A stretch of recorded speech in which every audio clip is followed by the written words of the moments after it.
Everyone, it's Nathus, and I'm here with another The Last Winter SolForge Fusion Booster Kit opening. So, we'll see if we can get anything else really cool out of this list. I feel like lately, out of everything, I feel like I'm getting more good decks than bad decks, which is really exciting, because I feel like that's been kind of... Ooh, nice Betrayer Blizzard Shaman right in the front, as I'm saying that. But I feel like, in some of the other sets, you could have a lot of opportunity to get a lot of, like, mediocre lists, and I feel like here we're getting a lot of really strong ones, or at least ones that are exciting. So it's like that's been a lot of fun out of set 3. And it could be right now it's just because it's all new, but I feel like there's just a power level, that like synergy level that we kind of missed out of some of the other sets, or at least set 2. But I do remember actually hearing that I think there was an issue with the set 2 collation, or the what's the word I'm looking for, the formula, or the whatever it is, the thing that makes the decks, because of the fact that there was a lot of stuff that just didn't look for proper synergies. As I'm really struggling to open this, that could really make an impact in terms of just, hey, if we're getting more synergies in the deck generation, then stuff could feel a lot stronger, because this game is so much, or it's really, synergy is so important here. I'm just going to turn this over because I need to try to open it from the other side. So we know that there's no soulbind here, and it opened a lot easier on the bottom. Alright, so we're starting with that nice Betrayer Blizzard Shaman. A camouflaged War Charger. Combat Assassin. Mech Armory. Metamind Overseer. Mobilizing Scrapper. Shield Droid. Steel Eye Researcher. Stout Guide. Silver Arc. And a Crux Cobalt with Shattered Psyche at level 2. Determined Choice at level 3. And Unify level 4. I feel like Determined Choices might be one of the strongest Forgeborn abilities that they've made. Just look at an enemy player's hand, choose a card. The enemy player must play that card as their next action this turn of Fable. I feel like I'm looking for a good deck that has Determined Choice at either 2 or 3 that I could use Forge Steel Mantis on and just continuously activate that ability and force my opponent to play suboptimally. So that ability, I think, is one that's got so much potential that I've not been able to mess with yet because I haven't opened a good Determined Choice deck yet. This might actually be one of my first that I've opened, to be honest.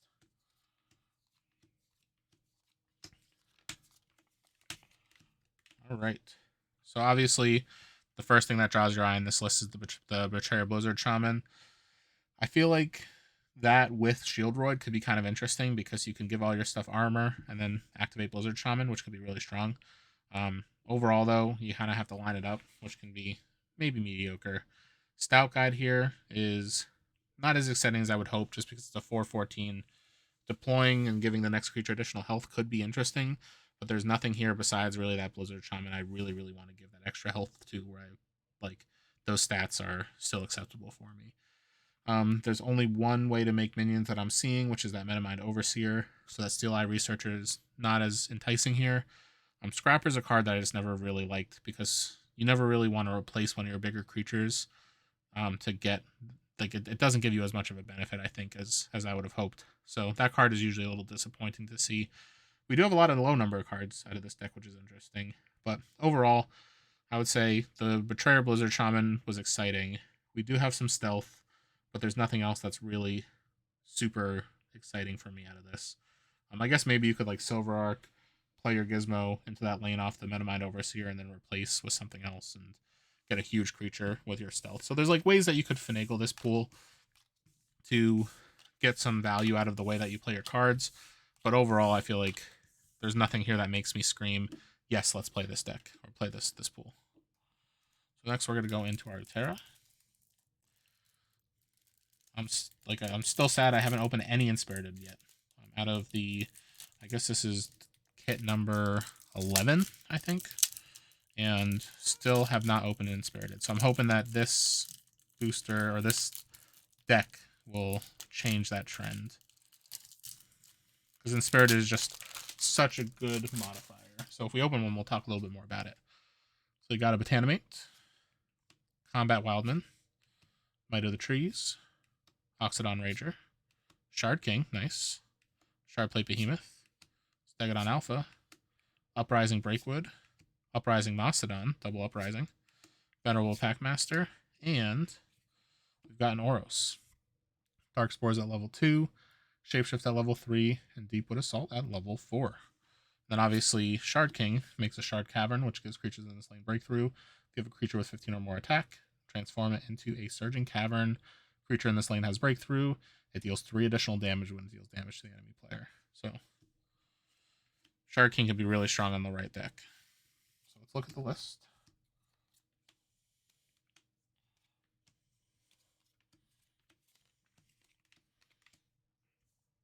So this is actually kind of interesting.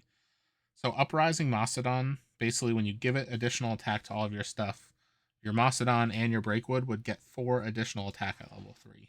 So you basically give it +7/+3. Or no, sorry, this gets only for itself. So maybe it's not as strong as I would have hoped. But either way, we have Shard King, which could give our stuff breakthrough, additional attack. We've got the Slay ability, which could give this deck on alpha, give other stuff additional attack.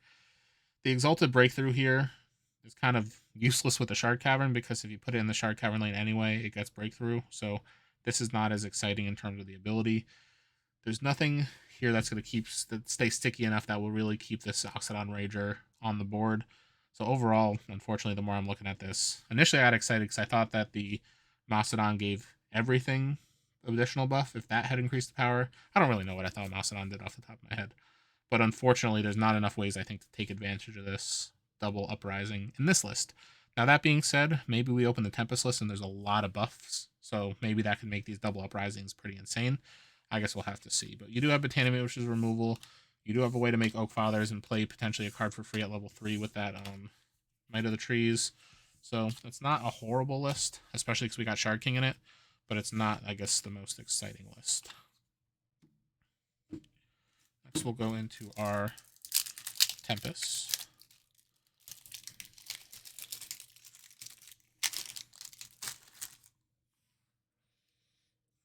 We're starting with an Abetting Warhound, an Ardent Hawk Rider, Blizzard Shaman. I guess we technically could go double Blizzard Shaman. Combat Caller, Dragon Wakes. We have another Soulbind.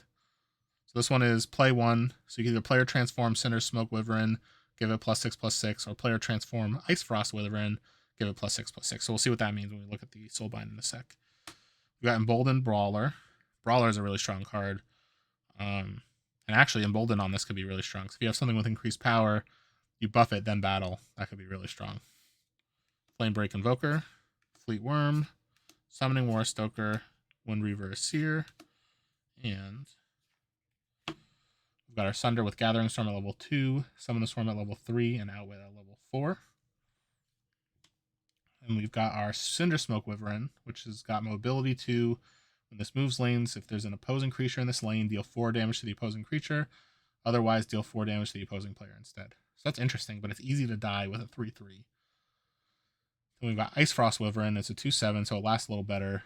It's got Defender. Activate you and one of your creatures gets 4 armor this turn. So these are interesting. I guess it's more of like utility of what you need in the moment. And then obviously it looks like the card that plays this lets you pick one of the 2 and then potentially buffs them. So I guess at level 3 you make a 9/9 and a 8/13. So not too bad. But let's look at the list.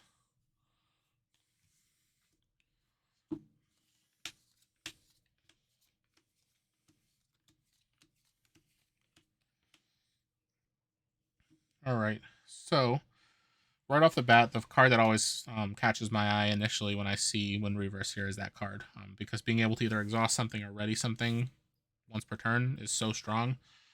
The problem is really the only 2 cards that you could really benefit from this are the Caller to move multiple things, the Blizzard Shaman to deal damage multiple times, or the Activate off of that Soulbind. So I feel like in this half deck, there's not enough to super take advantage of it.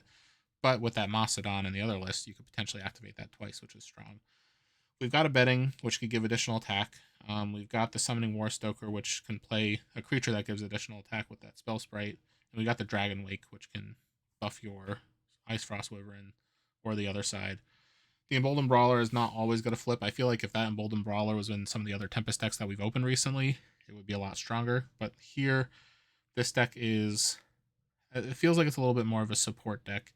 But Warhound with Abetting is really strong because you could deal damage and give breakthrough and give attack. So that could potentially deal a lot of damage all at once. So overall, it's interesting. It's always fun to get a new Exalt and a new Soulbind. So that was probably the most exciting part of this list.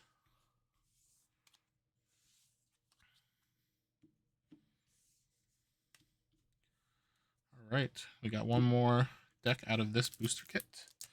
Is our Necrium.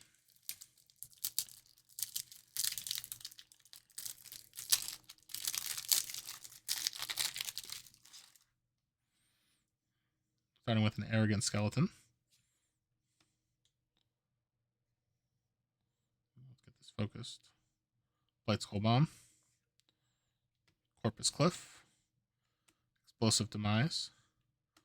Graveborn Crawler. Caller, not Crawler. Human Tophagic Demon. We got a Soulbind, or not a Soulbind, a Betrayer that I almost missed, or almost revealed too early. We've got a Horrific Summoner. A Malicious Wartusk. Restless Dead. Vile Butcher. And we've got a Blighted Circe. We've got Bones of Solace at level 2, Soul Siphon at level 3, and Soul Swap at level 4. So I know this Blighted Circe specific configuration, or the level 4 configuration here, is one of that's more desired. So when one of your creatures is destroyed, you can put an energy counter on this. If you have 4 or more, transform it. When it's transformed, you deal 6 damage to an enemy player to gain 6. Dark Rebirth I like a lot. You can destroy one of your creatures to reanimate a creature and give it additional attack. Then Soul Reaver, switch the health of a creature and a player. So that could also be really strong. So this deck, I initially was like, but until I saw that Blighted Circe. So we'll see now kind of how much self-destruction synergy we can find in here that could really help us. There is a good amount, actually. So if we were to play that Blighted Circe and play the Exalt, we've got Vile Butcher, which you could destroy one of your creatures, which will then trigger that. But with Horrific Summoner, specifically being able to make a zombie minion, or a mindless zombie that you could then kill with your Vile Brute, or the Human Tophagic Demon, or Corpus Cliff. Corpus Cliff only destroys the Exalts to play Brute. Then you also have the destruction with Explosive Demise. There's 3 ways to kind of destroy your own creatures. Plus, I guess Dark Rebirth you won't really have until you flip it anyway. But there's a couple ways to flip your creatures. We've got 1, 2, 3, 4 spells to trigger off that Summoner. Horrific Summoner is not bad because you could play it and potentially remove a lot of stats from the opposing creature so it lives longer. This list, I think without Blighted Circe is kind of mediocre, but with Blighted Circe, it's not bad. Especially because that Malicious Wartusk, you could potentially destroy it with one of those abilities to give additional attack as well at the lower levels. Or maybe at the higher level, that 4 attack to something else is beneficial. And we got multiple number 1s here, which is nice. Overall, that's an interesting list. I'm trying to think. Out of the stuff I opened, I don't think I really care about the Tempest list. Let's double check. Maybe I would pair this with that Shard King list. Although I feel like they don't really synergize very well together. Let's double check this.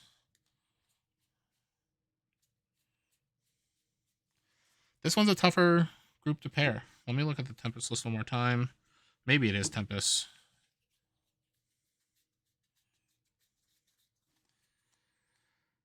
Maybe you could take the route by going Blizzard Shaman plus Explosive Demise and kind of go that route to really keep your opponent off cards. Overall, there's not a ton of other really good activated abilities to really take advantage of that Wind Reaver Seer. Maybe just because Shard King could be a really strong card. But the Uprising cards are bad without. That's interesting. You know what?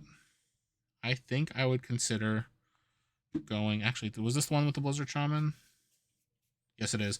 I would consider going Betrayer Blizzard Shaman to keep the board clear.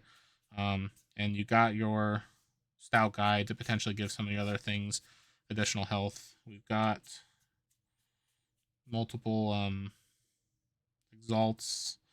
I don't know. I think, honestly, this is a hard pool. This is a harder pool to pair.